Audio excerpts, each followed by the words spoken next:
Hi, welcome to FX Gay TV. I'm here with Mike Felberg, and we are talking, and he's the director and host and founder of Hell's Kitchen Artwork.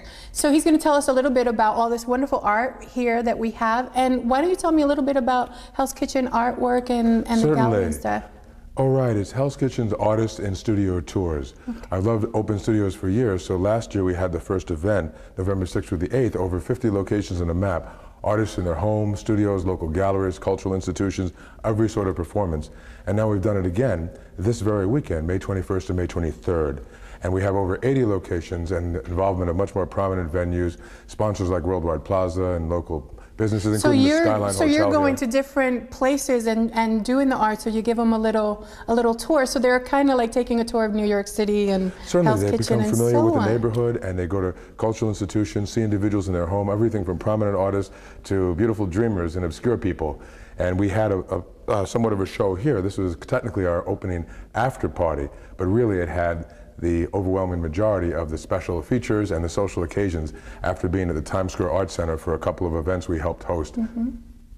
Excellent, excellent. And why don't you tell me a little bit about these pictures? Because the beauty of this, there's so many different ones, and so many, and I have to say, I said Underdog too. I'm very big at Underdog. It was one of my favorite. I loved them as a kid. When I was a kid. And so what's going on here? Well, this just so happens to be things that were in easy reach amongst hundreds of artists and performers we have. Underdog is from a gentleman that I knew from the gym, who initially had been an art student and a gentleman into Zen, and he became a bit of an anger management junkie I've teased him about, and he was a workout partner for a while in the oldest gym in the city, Mid-City Gym.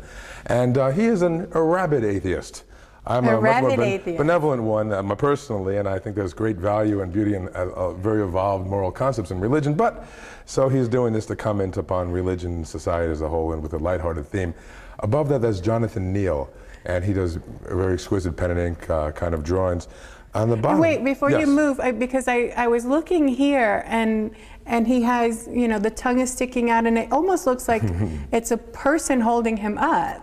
And that's just my interpretation. I mean, people can look at it and just see, oh, well, it's a part of his chain, but can you tell me a little bit about this one? You know, when I was speaking to him yesterday, and I said it was one of my very favorite works, but I don't know a lot about the ethos or the paradigm that's informing it. And who did this one? That's Jonathan Neal. Okay. And I should mention, we had a huge party yesterday with everything from belly dancers to body painting to bands and DJs. Well, if I knew of your existence at that time, I would have gladly invited you and brought you in. See, now you're going to invite me to all of them, right? Absolutely. Okay. We have 2 more parties the next couple of nights. We have Times Square Art Center as a major theatrical, 5 state-of-the-art theaters in the heart of Times Square. And mainly, it's basically Midtown West. 8th Avenue, Broadway 7th to the river, 34th to 59th Street.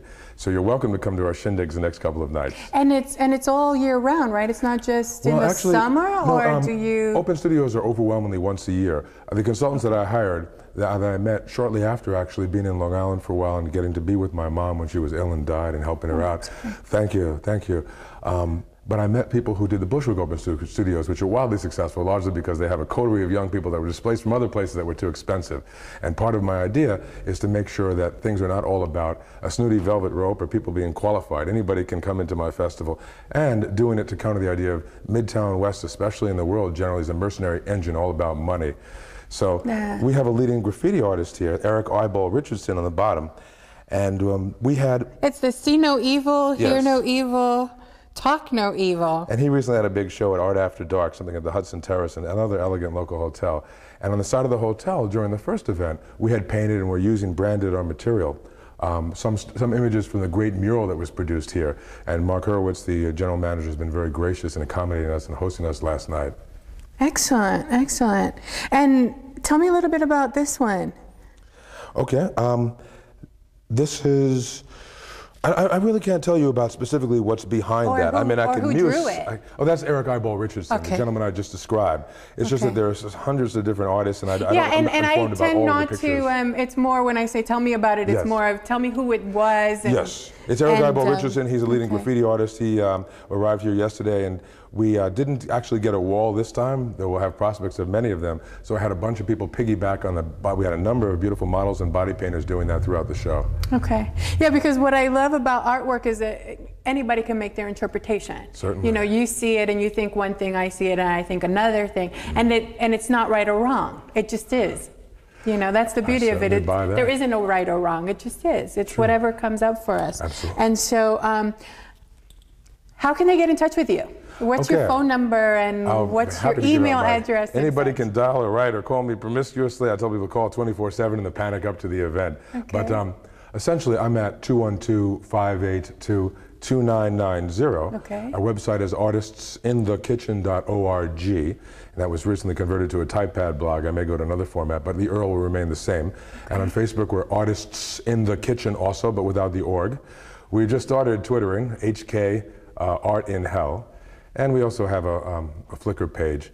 But the best way is through the website or through a direct call.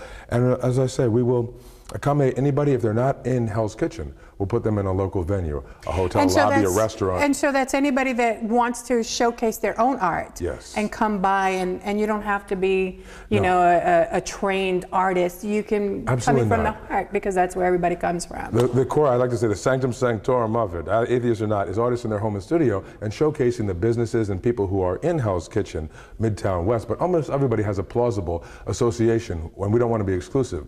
So if I can find a venue, and I was able to accommodate virtually everybody this time, we have over 80 of them, I'll put them up somewhere. Okay, wonderful. Well, thank you for being with us. Thank you kindly. And folks who are welcome to join us at the closing party, perhaps I should mention, Port 41, it'll be an open mic. Like yesterday was a catered affair with free food. We'll have a lot of local donations and such at Port 41. Okay. Should I mention the specifics, the location? No, that's okay. Well, because we air at different times. So if you're seeing this show after the event has already passed, don't worry about it. Contact him anyway, and he can give you more information on anything else that's coming up. Thank you for being with us here on FX Gay TV, and thank you. Thank you.